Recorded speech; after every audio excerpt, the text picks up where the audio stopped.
welcome to the Garage Network electrical testing using old and new technology. I have Joe Karan with me, and we're going to start with using some older style multimeters and things that everyone's got around their shop to show you their strengths and weaknesses for the older or simpler tools, the cheap multimeters to right up to fancy multimeters and amp clamps and things like that. All the way through over here we've got our Oscilloscope. So we'll just show you the differences in readings and we'll go from there. What's the first test we're going to do, Joe?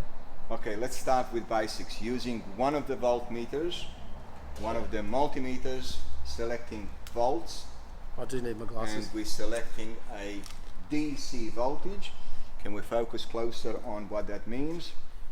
Righto, so here we go on this meter. I'm just going to have a look. We have a, there's our DC scale there. That's our AC, DC. Does this? Yeah, DC, we're going to use. I'm going, how do you turn this one on? 20, just turn that is now you're measuring 20 volts. So it's capable at this setting to measure up to 20 volts. You did select the symbol with a V and the dotted line and a solid line that represents our direct current. Yep. So our battery is a DC. Let me hold that. We've got two probes, red and black, easy enough. What are we reading? 12.64 volts. What does that number mean? Well, that tells me it's a fully charged battery. Absolutely. So it's not a 12.00 fully charged battery, it's 12.6, 640 is even better. You can get a little bit more voltage sometimes, and by the way, this is an open voltage. What it means is that is the voltage that's in the battery ready to do the work. We don't know how well the work will be done, but at least we are showing that the battery is fully charged and it's ready to do the work. If we're getting the number that is more than 12.6, that would be a surface charge. Again, it's not bad. It just means that the car has been running recently or just turned it off, and it has an additional voltage within the battery. At the moment, we're reading open voltage. Now, what do we expect to see as the engine is cranking? Mike, what do you think? Well, I think a good battery should drop down to, in old school for me, it used to be about 10 volts. 10 or 11 volts would be an okay. 10.5 to 11 volts would be okay under cranking as a surface voltage only. Okay. If I turn the ignition on only, let me go around the car, tell me what do you expect to see? Like ignition on only, I would expect to see it drop only slightly. I'm going to move these terminals so they're nice and tight, so we've got our 12.64. But with the ignition is on, how far did it drop? 0.3 of a volt. We dropped to 12.3. Okay. Oh, and we just back up to 12.5. So that's acceptable. I'll turn the ignition off again. It didn't change. Stayed at 12.5. That's fine. That just removed some of the surface voltage. Exactly right. Yeah. So now during the cranking, we are going to witness the voltage drop, but your job is going to be to tell me how far it dropped. Okay. So you're going to be a super fast computer by observing the lowest voltage during cranking. Here we go. 989. 9.89. Okay. So that one dropped down to 9.89, and you saw how that dropped down to 9.89 on this little, I'm sorry Joe, cheap Dick Smith multimeter. We want to change across now. We're going to use a different multimeter that has a function that's called min and max. It'll actually record the min and max. So this cheap multimeter, although it's capable of reading voltage, it doesn't benefit us as much as what we want to see. What was the minimum voltage, rather than you remembering and acting as a and fast also computer. You need two people to do that. That's Okay. not always practical in most workshops. If we are selecting another multimeter, has this multimeter got a function of minimum and maximum? Right there. Yeah?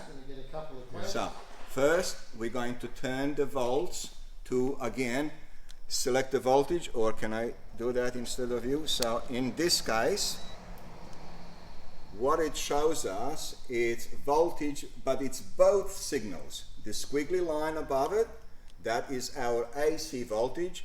The dotted line with the solid line above, it's DC. So this multimeter, it's capable, it says auto ranging. Can you read that, or is it too difficult to? Yep, we've got it, yeah. Okay. Now, it did turn up on the DC. I'm happy that that's what happened. That's good. We're now going to perform exactly the same test, and we're going to press the min max. We're going to do it again. That's minimum. Now see how it says min and max? So it's recording. It's ready to record during the process. So right now we're going to use this in here. Yep. Put that one on the other side. Verify the voltage for me. Bring it closer so we can see. Well, now we're Didn't read anything. no, we're on It's OL. DC. We are. Okay. Right, There we that's go. good. But we're not recording. Right. So at the moment, if I just do exactly the same what we've done before, you'll have to remember what that number was during Yep. cranking. Didn't go down as low that time, about 10.3. Okay. But now I'll turn on min max. Yeah, but make sure you view. There you go. Yep. Okay, and now we'll do it again.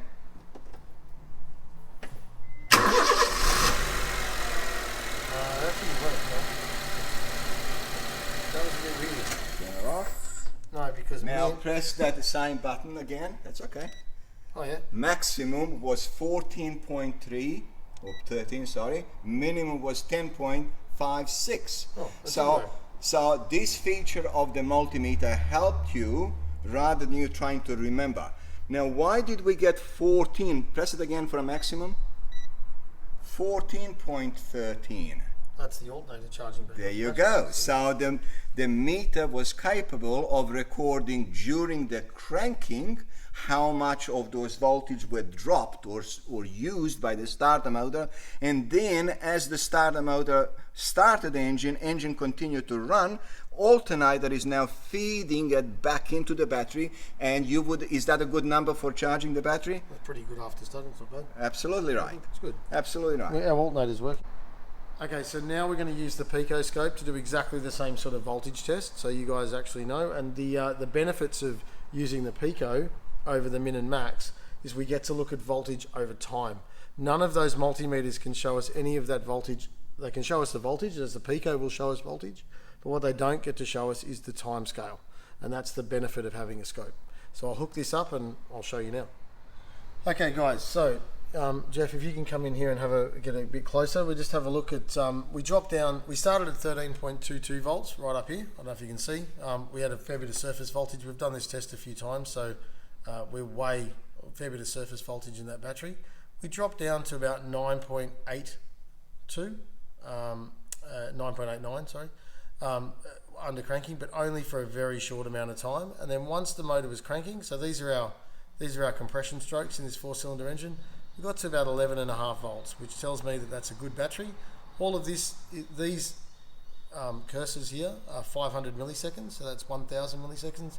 At this point, the motor's running. And then obviously as we go along this line, you can start to see that our voltage increases as the alternator starts to charge, bringing us right up at the very end there to 14.17, which is over here. So you can see in detail with the pico, we get a lot more information, and more importantly, as I said before, we get the time scale. So we can see, and this is how we, later on, as we go through some of these classes, you can start to see the compression strokes here of each motor, and that's how we do a relative compression test. But we're not going into that at the moment, but that starts to give the first indications of a relative compression. So, okay guys, now we're going to do the same sort of measurements we just did with voltage, we're going to do with an amp meter. So we're going to start with amp meters connected to multimeters, which we've got here on the table, and Joe's going to explain a little bit more about what we're going to do as we move through those tests, and we'll also do the amp meters on the pico from low amp clamps and high amp clamps. Okay, in the olden days when we had multimeters, we also had an amp clamp that was hooked up or matched to the multimeter to read the current flow out of the battery during starting or current charging into the battery as the engine was running. Not many people will have these instruments, so most of the technicians nowadays would use their current clamp on like that, Like a clamp meter. Yeah, a clamp meter, exactly. Amp meter, clamp meter. So we can do this test on the same vehicle on the battery that is not consuming any current flow. See what it reads. All the amp meters need to be zeroed before they get measured. So we've zeroed, and there's a couple of different settings. So we've got a 40 amp setting and a 400 amp setting. So for a high current output, like a starter motor, I don't know if you can see that. Yeah. And a 40 amp. So we'll do this just with headlights on for the moment, I suppose, and we'll go over and have a look. So it's going to be a bit hard, Jeff. You'll have to just sort of. I've got the Pico wires still connected up here. We can just disconnect that for now. So if you so straight away we're drawing. What's that? Can you read that, Jeff? Sorry. 0.13. The car's gone to sleep now, so that's not a bad amount of current draw, and that's what you should expect to see for a car that's not drawing much. Now, if we turn the headlights on. So if I turn the headlights on, what would you expect the current to flow out of that battery? How many amps? And one of the ways, I'll give you a hint, one of the ways to check yourself on what you're expecting is... What fuse? Exactly. We're going to call that the fuse box hack. It's like what fuse goes in that component. So Joe's just got a TGN tech tip. That is, no, that's an ultimate tech tip. So what sort of current should you see going through a device? Is how do you know? And we're not going to know. We're not going to go into Ohm's law. We're not getting all that technical. We're going to sit here and we're going to go, well, the headlights in this case. From your experience, what would you expect the fuse to be for the headlights? I'd say 15 to 20 amps, somewhere around that sort of. Okay, that kind of makes sense. So with electrical testings, we really need to know ahead of time what number we expect to see. It's not like mechanical repairs where you ask yourself, what is wrong with this car? With electrical testing, you're actually asking what is right with it, because there's only three things that can go wrong in the circuit. You either have open circuit, nothing goes through, it's not completed, therefore you can't read any current. Short to ground, if that is short to ground, the current is leaving and going straight to ground, but lucky for us, we've got these fuses. That's what saves us as the fuse blows in order to protect the rest of the circuit. Or the third one is high resistance. That's it. The three things can go wrong. So therefore, your approach to electrical testing is what is right? What is right out of those three things? So let's look at what is right when I turn the headlights on and we're watching the amp clamp. Okay, all right, we'll do that. So in this case, say when. I don't turn them on now. We have two 20 amp fuses for headlights, and we are drawing 11.5 volts. 11.5 amps. Sorry. Amps. So now you see that the current is the electron current flow, comes out of the battery, goes through the circuit, goes into the load. That's where the voltage is being used, and it returns back into the battery. So at the moment you've got the draw out of the battery. How many amps? 11.2. Yep. Now observe what happens when I start the engine. Again, think logically, what will happen? What do you expect to see when the engine is started and running? Well, on this case, it's a 40 amp. We're on a 40 amp scale, so it's going to go over limit. During cranking, During correct? cranking. Yeah, and once it starts? Once it starts, we should start to see an inrush current from the alternator. And what sort of number do you expect to see?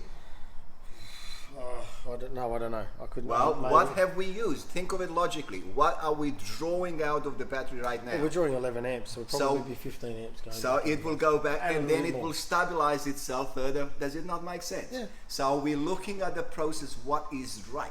Yeah. Let's have a look at that. I'm going to crank, leaving the lights on. Now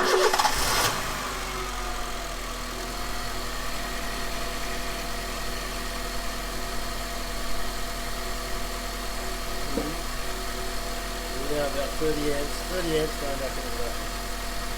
But will it stay at that current flow? No, once the battery ends up being its full charge state, it'll start to wind back down.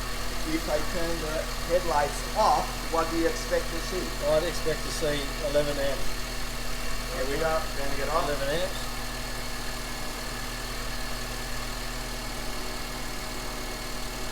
No, it's staying at 21.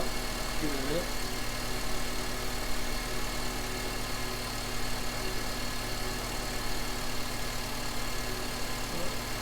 Just stayed up there for a little while. Well, again, we had the headlights on for quite some time and we were cranking the engine. Oh, here we go. It's gradually winding back down. The regulator's a little bit slow to respond to the but that's probably what.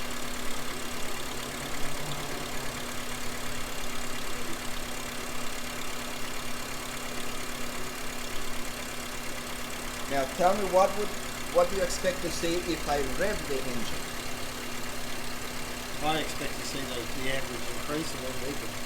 Okay, why do you say that? Probably for the regulator. Oh. You're putting me on the spot, Joe. No, you've got to think logically. I would think that we're going to get a higher output out of the alternator, obviously as we increase RPM, and then we're probably going to see that it's going to wind back once the battery reaches capacity. We're going to see what happens.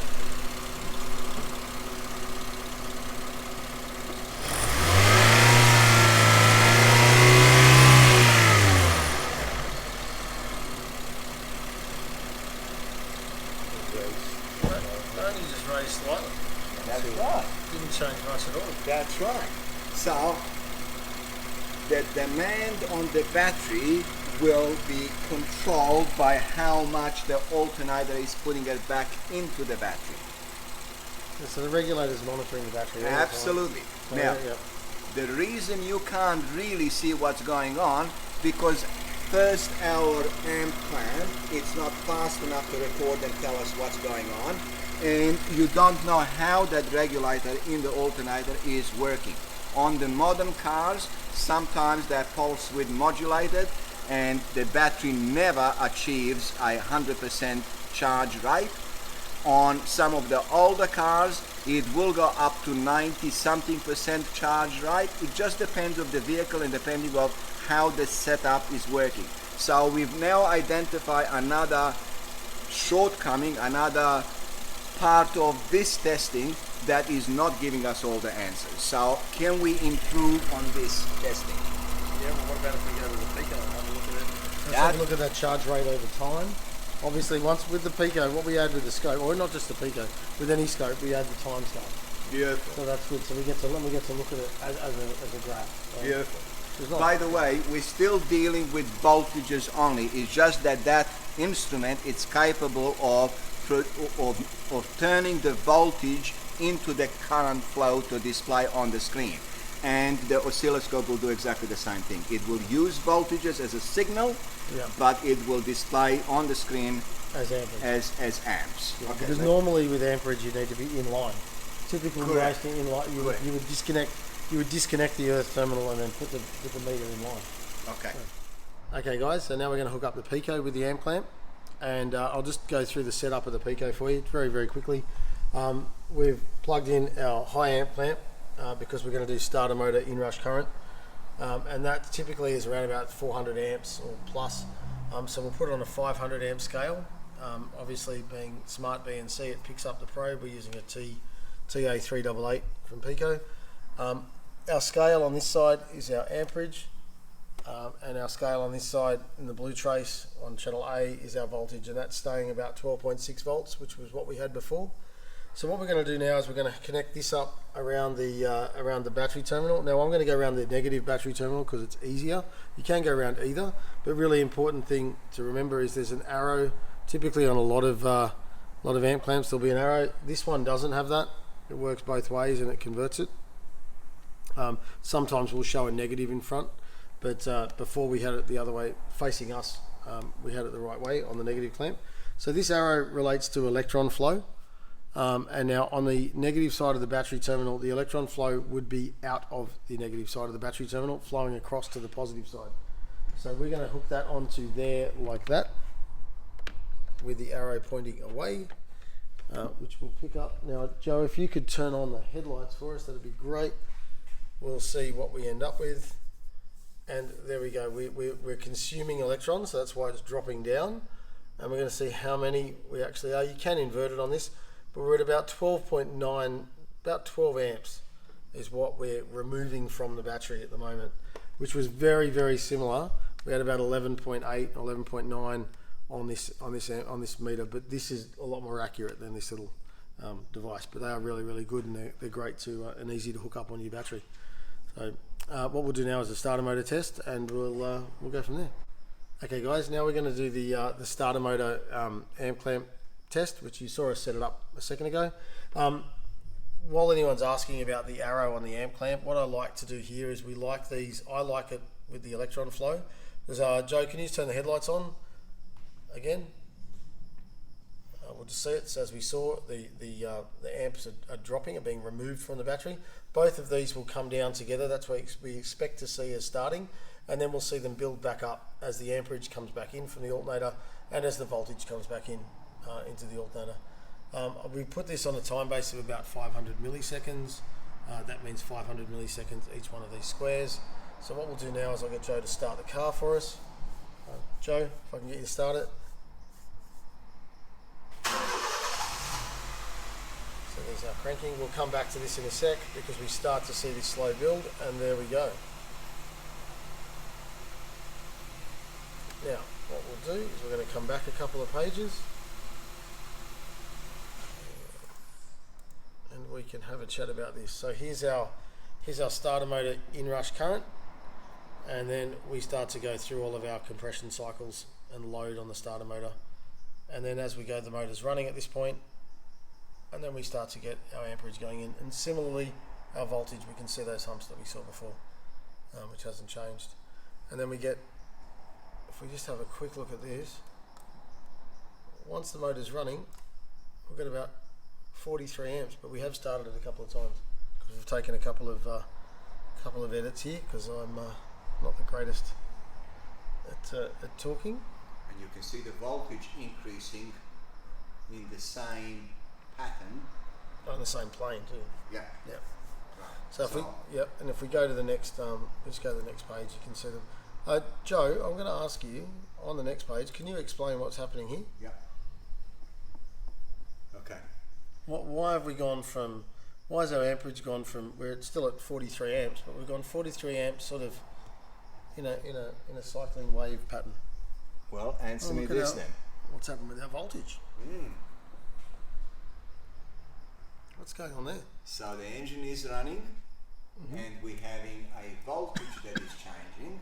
Yep. As the voltage is changing, it affects the current as well.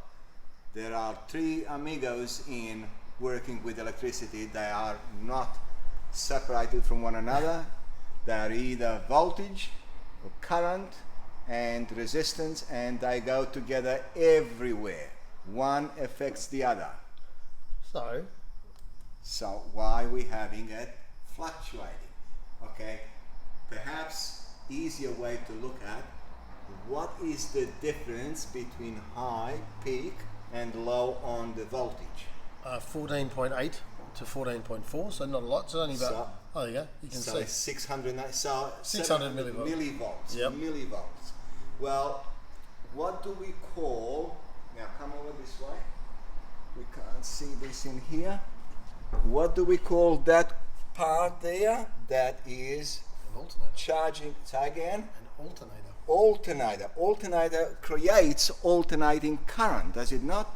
Yeah. It creates alternating voltage. We can't produce we can store the DC, but we can't make it to the volume that we need. So we're using an alternator which creates the alternating current, alternating voltage, and then we convert that, or we time that down in order to turn it into a DC. Could you say we rectify it?